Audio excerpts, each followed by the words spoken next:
afternoon, everyone. I'm Josh Lynch. You're here with Sports Take, joined by my co-hosts Connor and Allie, as we are set to give you guys our weekly sports take for the day. Fellas, so much has happened these past few days surrounding the MLB playoffs in the NFL. But let's talk about that awesome, thrilling Game 4 matchup that saw the Red Sox beat up on the Yankees in a 4-3 win Tuesday. Allie, your take on that? Sure. Thank you. The New York Yankees have officially been eliminated in the playoffs following a 4-3 loss on Tuesday night. Veteran CC Sabathia started for the Yankees, pitching only 3 innings and allowing 3 runs, while Rick Porcello pitched for the Sox, going through 5 innings and allowing only 1 run.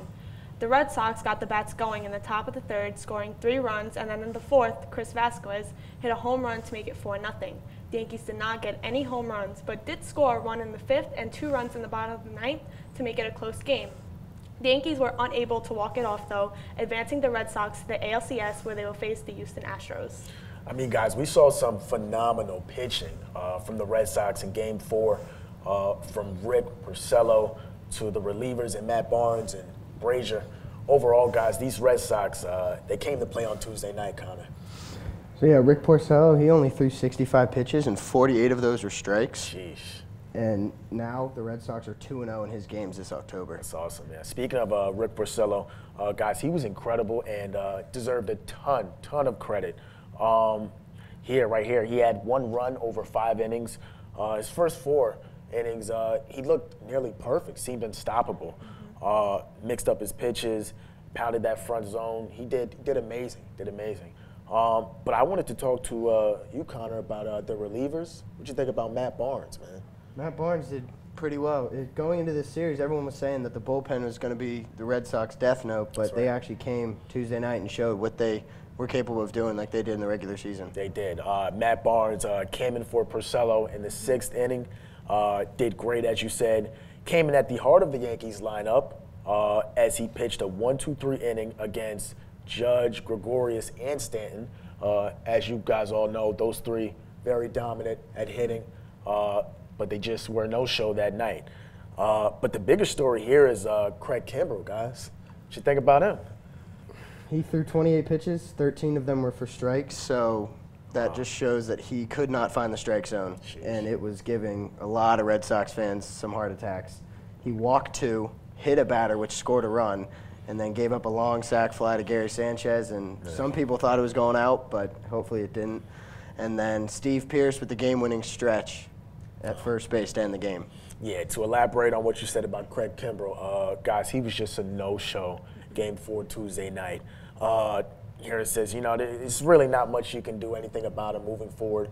It's not like the Red Sox, can trade him, heading into ALCS against the Houston Astros. Craig Kimbrell nearly blew a 3-run lead in the 9th inning, had a 4.57 ERA in the second half, and just, like I said, he just looked dreadful, guys, just looked dreadful. Nevertheless, the Red Sox will now look to host the Houston Astros in a best-of-7 series as they're set to play them on Saturday, Game 1. Moving forward, guys, we have some football action to take care of as the Eagles will host the Giants at Lincoln Financial Field on Thursday night. Should be exciting, guys. Should be really exciting. I don't know about you guys, but I feel like this is a must-win for both teams. Connie, your take on Eagles-Giants game coming up today? Yeah, well, I'm thinking since the Eagles lost J.H.I. due to an ACL tear, that's a big hit to them. So hopefully their running game can stay strong. And I know they have some backups that have been working hard, so I think they can perform.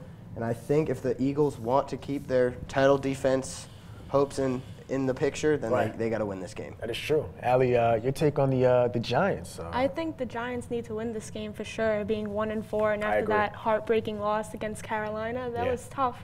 And they really need to step forward and try to get another win. It really was. As you said, they lost to almost a nail-biter. They lost to a 63-yard field goal against the Panthers. Tough loss, really tough loss, guys.